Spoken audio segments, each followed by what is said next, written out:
ఉంటుందో దాంట్లో పోవచ్చు.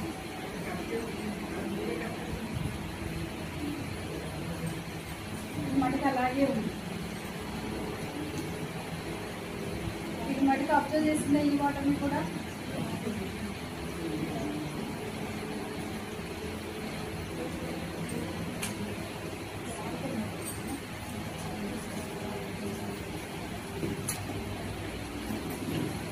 చూడండి, మొత్తం అబ్జర్వ్ అయిపోయిందా?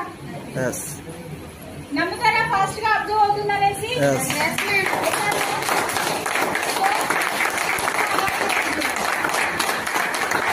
ఇది 5 ప్యాడ్స్ ఉండే మనది ఒక్క ప్యాడ్ కాదు. క్వాలిటీ కాదు, క్వాలిటీ ఇంపార్టెంట్, రైటా? సో ఫాస్ట్ గా అబ్జర్వ్ అయిపోతుంది. ఆ చిప్ ఉండడం వల్ల